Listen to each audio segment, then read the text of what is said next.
Chers frères et sœurs, en écoutant le passage de l'Évangile selon Saint Matthieu, nous reconnaissons tout de suite dans cette parabole les emprunts qu'il fait au champ de la vigne du prophète Isaïe. Un homme était propriétaire d'un domaine. Il planta une vigne, l'entoura d'une clôture, il creusa un pressoir et bâtit une tour de garde. Or, dans l'Évangile, la parabole prend un tour nouveau et propose une leçon nouvelle. Chez Isaïe, le propriétaire est en même temps le vigneron. La vigne représente le peuple d'Israël, une vigne entourée de soins, mais décevante et qui ne donne que de mauvais fruits. Dans la parabole de Jésus, le propriétaire n'est pas le vigneron. Il n'exploite pas directement sa vigne. Il la confie à d'autres vignerons. Il loua la vigne à des vignerons et partit en voyage, disait l'Évangile de Saint Matthieu. Et qui est la vigne et qui sont les vignerons? Selon les exégètes, la première hypothèse, la vigne représente Israël comme chez Isaïe, et les vignerons sont les chefs des prêtres et les pharisiens qui avaient la charge de la vigne, le peuple d'Israël, et qui l'ont mal guidé. Et deuxième hypothèse, la vigne représente le royaume de Dieu et les vignerons, c'est le peuple d'Israël tout entier qui en avait la charge. Et c'est la deuxième hypothèse qui est probablement la bonne, puisque Jésus conclut la parabole en disant: le royaume de Dieu vous sera enlevé pour être donné à une nation qui lui fera produire ses fruits. Et nous savons que l'image de la vigne est mentionnée à plusieurs reprises dans la Bible. Et bien sûr, avec cette arrière-fond biblique, l'auditoire de Jésus a parfaitement saisi le sens de son discours lorsqu'il commence le récit.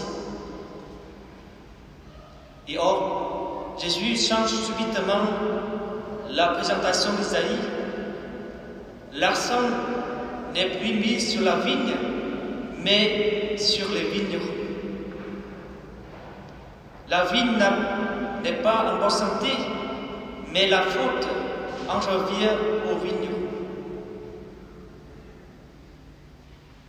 Chers frères et sœurs, comme les auditeurs de Jésus, nous sommes scandalisés par ces vignerons homicides.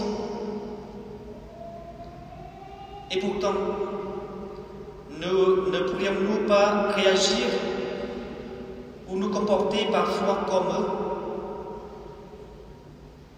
Leur exemple ne pourrait-il pas nous renvoyer aussi à nos propres refus et à nos rébellions contre Dieu, plus ou moins, dans notre vie concrète?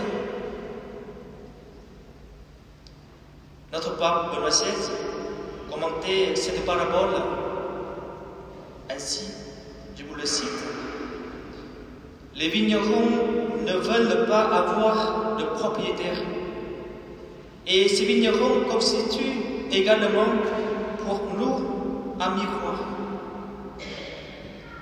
Nous, les hommes, auxquels la création est, pour ainsi dire, confiée en gestion, et nous le surprenons. Nous voulons en être les propriétaires au premier chef et tous. Nous voulons posséder le monde et notre vie, notre propre vie, de manière illimitée. Dieu est pour nous une entrave.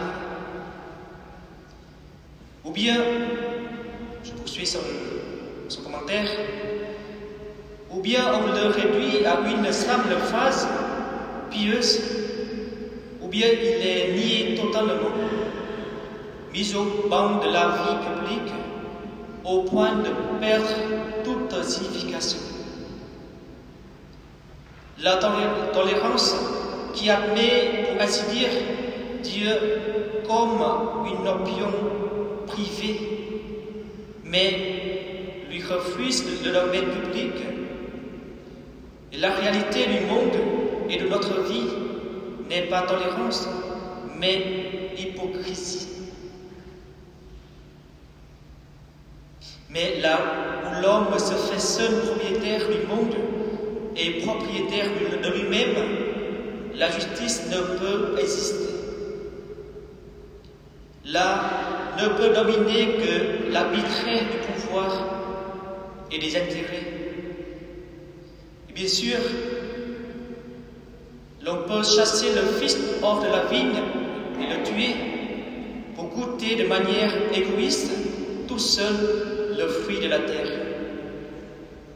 Mais alors, la vigne se transforme bien vite en un terrain inculte détruit par les sangliers, comme nous dit le psaume responsorial.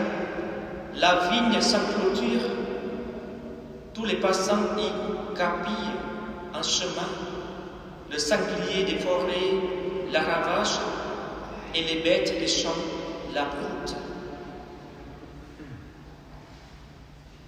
Je crois que la parole du pape François, du pape Benoît XVI, est juste pour le bon d'aujourd'hui. Si on compare le monde comme une vigne,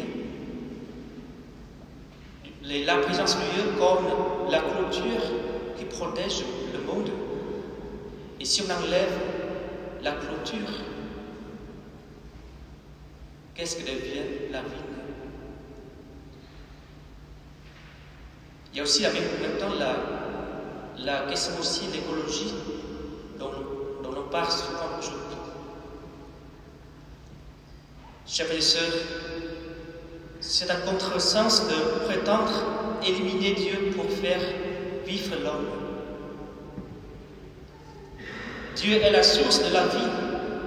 L'éliminer équivaut à se séparer de cette source et inévitablement se priver de la plénitude et de la joie. La culture actuelle tend à exclure Dieu ou à considérer la foi comme un fait privé, sans aucune interférence de la vie sociale, aussi bien que celle de l'homme.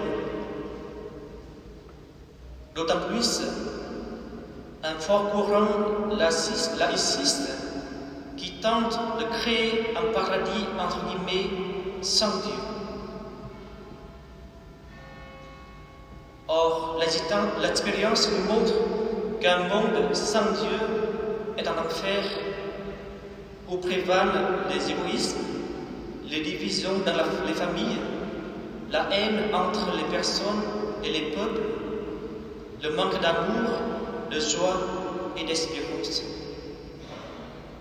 Comme disait le Concile Vatican II dans la Constitution sur l'Église dans le monde de ce temps, numéro 36, la créature sans créateur s'évanouit.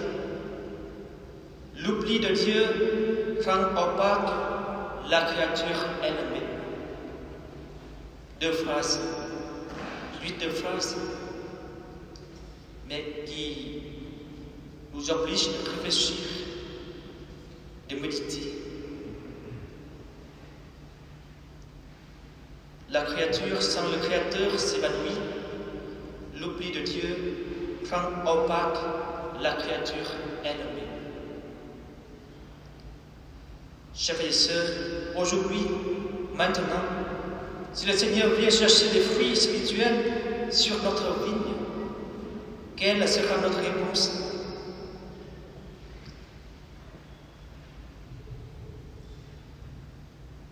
Pour que la vigne porte de bons fruits, Il nous faut être enracinés et fondés en Christ, la vraie vie. Et parce que la foi chrétienne ne consiste pas seulement à croire en des vérités, mais avant tout une relation personnelle avec Jésus-Christ. Et quand nous entrons dans une relation personnelle avec lui, mais surtout au moment de participer à l'Eucharistie, le Christ nous révèle notre propre identité et dans cette amitié, la vie grandit et se réalise en plénitude.